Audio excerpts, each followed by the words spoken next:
ఈ వీడియోని సేవ్ చేసి పెట్టుకోండి. ఎందుకంటే ఈ వీడియోలో చంద్రబాబు నాయుడు గారి నిజ స్వరూపాన్ని మీ ముందు ఆధారాలతో సహా పెట్టబోతున్నాను. ఈ వీడియోని సేవ్ చేసుకోవడం మాత్రమే కాదు, వీడియోని లైక్ అండ్ షేర్ చేయడం మాత్రం అస్సలు మర్చిపోవద్దు. గడిచిన 48 గంటల నుంచి చంద్రబాబు నాయుడు గారు టీడీపీ పార్టీ తన సోషల్ మీడియా ద్వారా ప్రజల మెదడుల్లోకి ఒక అబద్ధాన్ని ప్లాంట్ చేసేటటువంటి కార్యక్రమం అనేది చేస్తున్నారు. ఏంటా అబద్ధము అంటే ఇక్కడ మీకు లైవ్గా కనిపిస్తున్నది. ఈ పాంప్లెట్ అన్నది టీడీపీ సోషల్ మీడియాలో వైరల్ అవుతున్నది. ప్రజలకి ఈ అబద్ధాన్ని వండి వారిస్తున్నారు. ఏంటి అబద్ధము అంటే పీపీపీ మోడల్ కాలేజీలతో లాభం ఏంటి అని చెప్పేసి వీళ్ళే ప్రజల్ని ప్రశ్నిస్తున్నారు. ఇక్కడ కొంచెం జాగ్రత్తగా చూడండి. వీళ్ళే ప్రజల్ని ప్రశ్నిస్తున్నారు లాభం ఏంటి అని. కింద ఏమడుగుతున్నారు, పీపీపీ అంటే ఏంటి అని చెప్పేసి కింద ఎక్స్ప్లెయిన్ చేస్తున్నారు. కాకపోతే ఈ పాంప్లెట్లో వీళ్ళు రాసిందేంటి, అసలు నిజమేంటి ఒక్కసారి మనం చూద్దాం. ప్రభుత్వం స్థలం సౌకర్యాలు కల్పిస్తుంది, వెరీ గుడ్.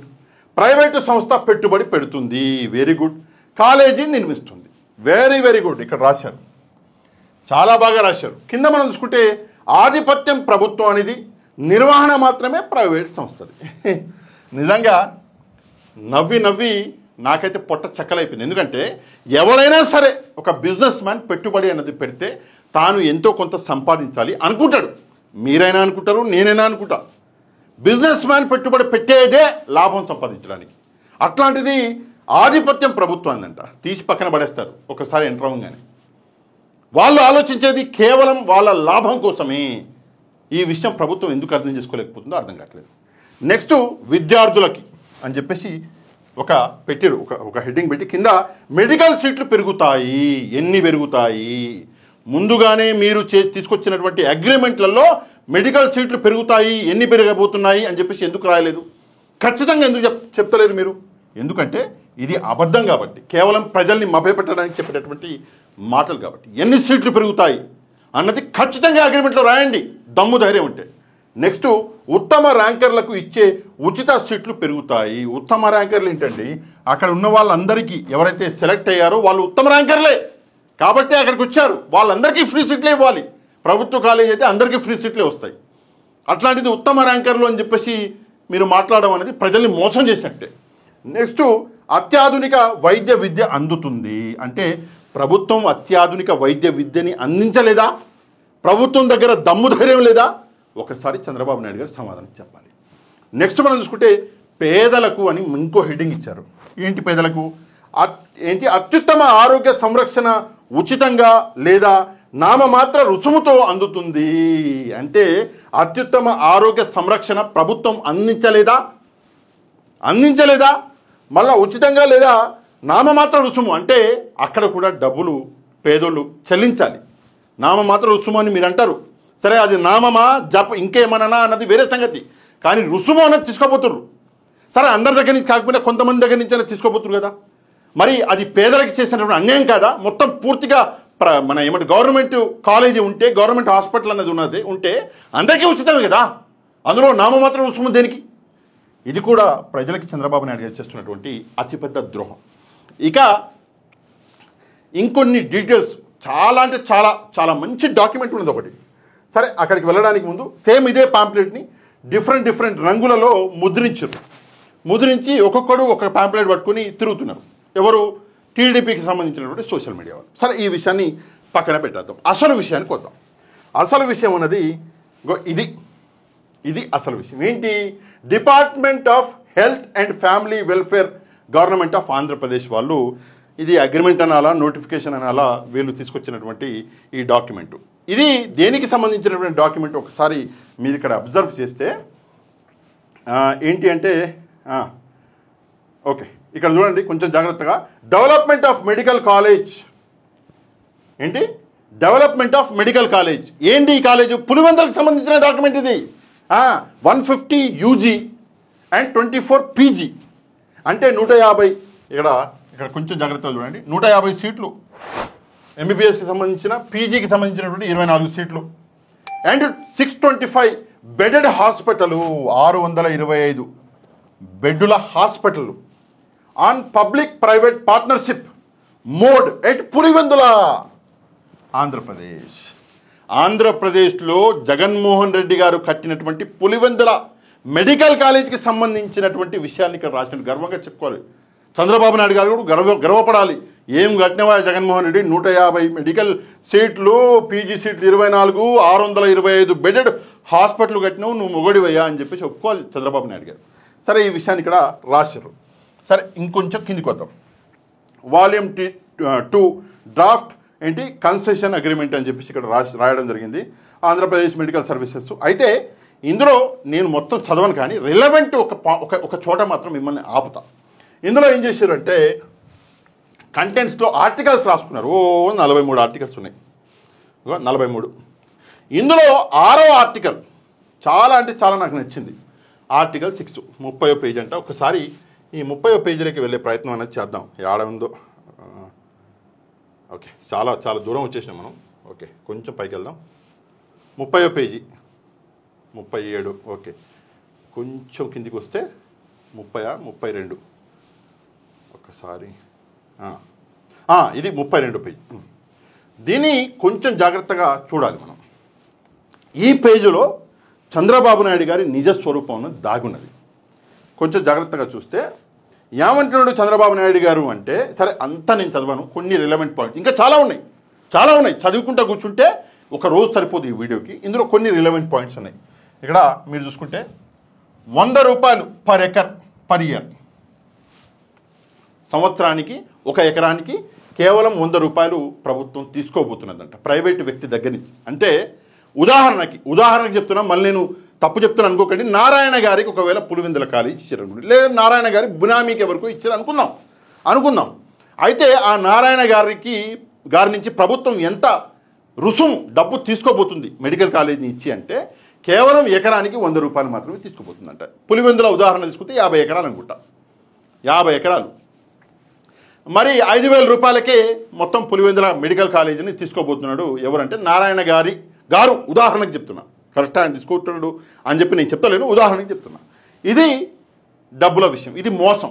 ఎందుకు మోసం అంటే, దాదాపుగా 500 కోట్ల రూపాయల ఒక హాస్పిటల్ని కేవలం 5,000 రూపాయలు సంవత్సరానికి రెంట్కు రెంట్ అనుకోండి ఏముంది, 5,000 రూపాయలు సంవత్సరానికి ఇచ్చి ఒక వ్యక్తి తీసుకోబోతున్నాడు అంటే, దీనికంటే సిగ్గుచేటి ఇంకోటి ఉండదు. నేను 6,000 ఇస్తా, 10,000 ఇస్తా, సరే 50,000 ఇస్తా, నాకు ఇవ్వండి. ఇస్తారా? ఇవ్వరు. అది కూడా ఎవరికి రిజర్వ్డ్ అంటే వాళ్ళకి సంబంధించిన వాళ్ళకి. ఇక నెక్స్ట్ చాలా ముఖ్యమైనటువంటి పాయింట్, ఈ ఒక్క పాయింట్ మీరు సేవ్ చేసి పెట్టుకోవాలి. ఏంటి ఆ పాయింట్ అంటే, కొంచెం కిందికి వద్దాం. ఇగో ఇక్కడ ఈ 6th ఆర్టికల్లో 6.1.2Cలో ఒక విషయం రాశారు. ఏం రాశారు ఇక్కడ చూసుకుందాం. Set tariff for treatments for select patients, free OPD for all, 70% beds to be reserved for select patients అని చెప్పేసి రాశారు. సరే, అర్థమయ్యేటట్టు చెప్పాలంటే, ఓపీడీ అన్నది అందరికీ ఉచితం. ఓపీడీ అంటే వెళ్ళి దవాఖానాలో డాక్టర్ గారికి చూపించుకొని మందులు రాయించుకొని రావచ్చు, అందరికీ ఉచితం, వెరీ గుడ్. కానీ సెలెక్ట్ పేషెంట్స్ అని చెప్పేసి ఒక పదం వాడిండు. సరే, సెలెక్ట్ పేషెంట్స్ అంటే ఎవరు అంటే పేదవాళ్ళు అనుకుందాం, పేదవాళ్ళు ప్రజలు. వాళ్ళకి 70% సీట్లను రిజర్వ్ చేశారంట, 30% మాత్రం ప్రైవేట్ సీట్లు కాదు, బెడ్లు. అప్పటి నుంచి సీట్లు అంటున్నా, బెడ్లు అంటే 70% బెడ్లు సెలెక్ట్ పేషెంట్లకి, 30% బెడ్లు ఎవరికి అంటే ప్రైవేటు పేషెంట్లకి. అంటే ఆ 30% దగ్గర నుంచి డబ్బులు వసూలు చేయబోతున్నారు.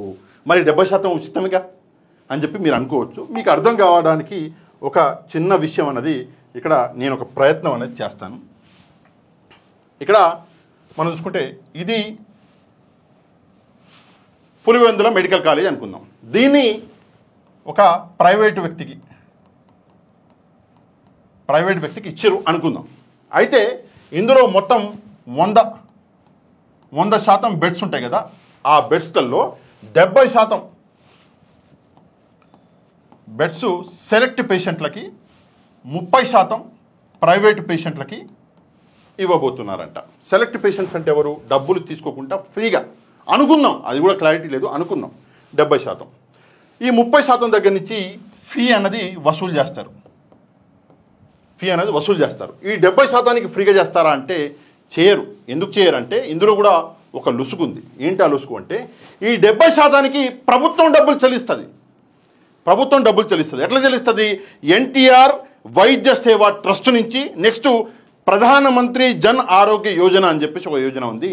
ఈ 2 స్కీమ్ల నుంచి ప్రభుత్వం ఏం చేస్తుంది? ఈ 70% డబ్బులని చెల్లిస్తుంది. అంటే ఈ ప్రైవేటు వ్యక్తికి ఈ 70% పేషెంట్ల డబ్బులు కూడా అందుతాయి, ఈ 70% పేషెంట్ల డబ్బులు కూడా అందుతాయి, ఈ 30% పేషెంట్ల డబ్బులు కూడా అందుతాయి. మరి మీరు అడగొచ్చు, 30% అంటే ప్రైవేటు వాళ్ళకి, 70% అయితే ఫ్రీగా ఇస్తారు కదా అని చెప్పేసి. లేదండి, అది తప్పు, ఆ ఆలోచన తప్పు. ఈ 70%కి ప్రభుత్వం ఏదైతే డబ్బులు అందిస్తుందో అది కూడా ప్రజాధనమే, అది కూడా మీరు నేను, అది మన డబ్బే. అంటే మొత్తానికి ఈ ప్రైవేటు వ్యక్తికి లాభం చేకూరేలా చంద్రబాబు నాయుడు గారు దాదాపుగా అన్ని ప్రయత్నాలు చేస్తున్నారు. కానీ జగన్మోహన్ రెడ్డి గారు ఏం చేసిండు అంటే మొత్తానికి గవర్నమెంట్ మెడికల్ కాలేజ్ అంటే మొత్తం 100% ఫ్రీ. ఇది జగన్మోహన్ రెడ్డి గారు తీసుకొచ్చేటటువంటి ప్రయత్నం అనేది చేస్తే ఈరోజు చంద్రబాబు నాయుడు గారు ఈ ప్రైవేటు వ్యక్తికి 100% డబ్బులను సంపాదించుకునేటటువంటి అవకాశాన్ని ఇస్తున్నాడు. 500 కోట్లతో కట్టినటువంటి పులివెందుల మెడికల్ కాలేజీకి సంబంధించినటువంటి వ్యాపారం అన్నది సంవత్సరానికి 500 కోట్లు సంపాదించుకునేలా ఈ ప్రైవేటు వ్యక్తికి అవకాశం అన్నది ఇవ్వబోతున్నాడు చంద్రబాబు నాయుడు గారు. అది కూడా 33 + 33 66 సంవత్సరాలకి ఈ అగ్రిమెంట్ అనాలో కాంట్రాక్ట్ జరగబోతుంది. నిజంగా దీనికి మించినటువంటి మోసము ద్రోహం ఇంకోటి ఉంటుందా అని చెప్పేసి నేను మిమ్మల్ని ప్రశ్నిస్తున్నా. సరే, మళ్ళీ తిరిగి వెళ్ళిపోదాం. ఇంతేనా, అయిపోయిందా అంటే సినిమా ఇంకా అవ్వాల. వద్దాం. Diagnostics and radiology test to be charged as per PMJAY NTR VST. ఇందాక చెప్పిన కదా, ఎన్టీఆర్ గారి ట్రస్టు, ప్రధానమంత్రి గారి. దీంట్లో డయాగ్నోస్టిక్ రేడియాలజీ అంటే, డయాగ్నోస్టిక్స్ అంటే టెస్టులు చేస్తాం కదా మనం, ల్యాబ్. రెండవది రేడియాలజీ, అది ఎక్స్రేలు, CT స్కాన్లు చేస్తాం కదా, అది. వీటికి సంబంధించినటువంటి ఛార్జెస్ ఉంటాయి. అంటే పేషెంట్లు డబ్బులు చెల్లించాలి, ఫ్రీ కాదు, ఇది ఉచితం కాదు. Next rates as applicable. Okay, కింద చూసుకుంటే free generic medicines for patients. ఇది చాలా ముఖ్యమైనటువంటి విషయం అండి. ఫ్రీ జెనరిక్ మెడిసిన్స్ ఫర్ పేషెంట్స్కి ఉచితంగా మందులు ఇవ్వబోతున్నారంట. దరిద్రం ఏంటంటే ఆరోగ్యశ్రీ కింద ఆల్రెడీ ప్రభుత్వ దవాఖానాలలో మందులే లేవు. మరి మీరు ఇక్కడ ఫ్రీ జనరిక్ మెడిసిన్ అని చెప్పేసి ఒక కొత్త దంద అయింది. ఆ హాస్పిటల్ ముందర మెడికల్ షాపులు తెరిచి వాళ్ళ వ్యక్తులకు ఇచ్చేస్తారు. ఇక్కడ ఉన్నాయి ఆ హాస్పిటల్లో మెడిసిన్ లేవు అంటే బయటికి వెళ్ళి కొనుక్కోవాలి. ఇది ఒక కొత్త దంద. సరే, అయిపోయిందా అంటే అయిపోలే, ఇంకో విషయం ఉంది. Fixation of user charges. ఇక్కడ మీరు చూసుకుంటే fixation of user charges such as fee for students and charges for non select patients and the fee structure shall be as notified by the state government. అంటే ఎవరైతే విద్యార్థులు ఉన్నారో వాళ్ళకి ఫీజులు, next ఈ నాన్ సెలెక్టివ్ అంటే 30% అన్నాం కదా, వాళ్ళకి సంబంధించినటువంటి ఏదైతే ఫీజెస్ ఉన్నాయో అవి ప్రభుత్వం నిర్ణయిస్తుంది అని చెప్పేసి ఇక్కడ చెప్తున్నారు. నిజానికి ఎవరు నిర్ణయించబోతున్నారు అన్న క్లారిటీ మనందరికీ ఉంది. ఎవడైతే తీసుకుంటాడో బిజినెస్ మ్యాను వాడే నిర్ణయించుకుంటాడు. కావాలంటే ప్రభుత్వాన్ని అట్లా దువ్వైనా సరే ఆడ ఏం చేయాలో చేస్తారు. మొత్తానికి ఆ పులివెందుల ఉదాహరణ చెప్తున్నా, పులివెందుల మెడికల్ కాలేజీని మొత్తం ఒక ప్రైవేట్ కాలేజీ లాగా, ఒక పులివెందుల మన జనరల్ హాస్పిటల్ ఏదైతే ఉందో హాస్పిటల్ అక్కడ, ఆ హాస్పిటల్ని ఒక ప్రైవేట్ దవాఖానా లాగా తీర్చిదిద్దేటటువంటి కార్యక్రమం ఈరోజు చంద్రబాబు నాయుడు గారు చేస్తున్నారు. సరే, ఇంతటితో ఆగిపోయింది. ఇంకా చాలా ఉంది. నేను చెప్పాను కదా, వీడియో చాలా పెద్దగా అవుతుంది, మీరు చూడరు వీడియో కాబట్టి నేను చిన్నగా చేస్తున్నా. దీంతో ఆగిపోయిందంటే పార్కింగ్ ఫెసిలిటీ. వాడు అబ్బా జీవితం. పులివెందులలోనంట ఎవరో నాయకుడు అంట, మరి టీడీపీ నాయకుడా, జనసేన నాయకుడా, కానీ కూటమి నాయకుడే, ఆల్రెడీ ఆ పార్కింగ్ కోసం ప్రయత్నాలు మొదలుపెట్టేసిందంట. ఎందుకంటే పార్కింగ్ అనేది తీసుకుంటే 66 ఏళ్ళు హాయి కూర్చొని డబ్బులు సంపాదించుకోవచ్చు కదా. 66 కాకపోయినా 33 ఏళ్ళైనా హాయి కూర్చొని డబ్బులు సంపాదించుకోవచ్చు కదా.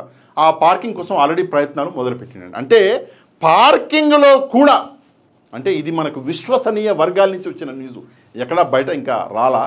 పార్కింగ్లో కూడా డబ్బులు సంపాదించేటటువంటి ఒక నీచపు కార్యక్రమానికి ఈరోజు మన గౌరవ ముఖ్యమంత్రి శ్రీ చంద్రబాబు నాయుడు గారు కూటమి అన్నది చేస్తున్నది. ఈరోజు వైసీపీ ఈ మెడికల్ కాలేజీల ప్రైవేటీకరణకి వ్యతిరేకంగా ఏదో ప్రోగ్రాం చేయబోతుంది, ధర్నా చేయబోతుంది, ప్రోగ్రాం చేయబోతుంది అని అంటున్నారు. ఏది ఏమైనా కూడా ప్రజలు తరలి రావాలి, పార్టీలకి అతీతంగా ప్రజలు ముందుకు రావాలి. ఎందుకు ముందుకు రావాలి అంటే ఆరోగ్యం అన్నది ప్రతి ఒక్కరి హక్కు, విద్య అన్నది ప్రతి ఒక్కరి హక్కు, అది మన రాజ్యాంగం మనకు కల్పించినటువంటి హక్కు. ఆ హక్కుని ఈరోజు ప్రైవేటీకరణ పేరుతో చంద్రబాబు నాయుడు గారు లాంటి వ్యక్తులు తీసుకెళ్ళి ప్రైవేటు వ్యక్తుల చేతుల్లో పెట్టి మన జీవితాల్ని నాశనం చేయబోతున్నారు. దాన్ని అడ్డుకోవడం వైసీపీకో వేరే పార్టీ కాదు, ప్రజల బాధ్యత. ప్రజల బాధ్యత. ఎంత ఘోరమైన విషయం అంటే ఒక విషయం చెప్తాను మీకు. ఒక వ్యాధి అనేది మనకు వచ్చింది, ఒక జ్వరం వచ్చింది అనుకున్నాం. జ్వరం వస్తే ఏముందిలే పోతే పోయినాయి, ఒక 5,000 పడేద్దాం, 2,000 పడేద్దాం, 1,000 రూపాయలు పడేద్దాం, వెళ్ళి డాక్టర్ ఫీజు కట్టేద్దాం, 500 రూపాయలు, మిగతా మెడిసిన్లు కొనేద్దాం, హాయిగా ఇంట్లో పడుకుందాము అని చెప్పేసి ఆలోచించే వ్యక్తులు ఒక 5% ఉన్నారు రాష్ట్రంలో.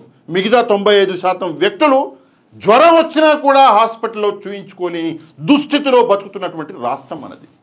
ఆ 90% మంది ప్రజలు కదిలితేనే ఈరోజు చంద్రబాబు నాయుడు గారు ఈ కార్యక్రమాన్ని ఆపుతాడు. లేకపోతే 4 మెడికల్ కాలేజీని ఇవ్వబోతున్నారు, ప్రైవేటీకరణ చేయబోతున్నారు అని చెప్పేసి చెప్తున్నారు. ఇదే మిగతా మెడికల్ కాలేజీలకు కూడా సోకుతుంది. 100% చెప్తున్నాను. మొత్తానికి 10 మెడికల్ కాలేజీలని వీళ్ళు మొత్తం ప్రైవేటు వ్యక్తుల చేతుల్లో ధారాదత్తం చేస్తారు. ఆ విషయాన్ని అడ్డుకోవాలంటే ఈ ముందు ఏదైతే నోటిఫై చేసారో 4 మెడికల్ కాలేజీలు, వీటిని ఆపాలంటే పార్టీలకు అతీతంగా ప్రజలు ముందుకు రావాలి. ఈ విషయం మీద తప్పకుండా మీరు స్పందించండి.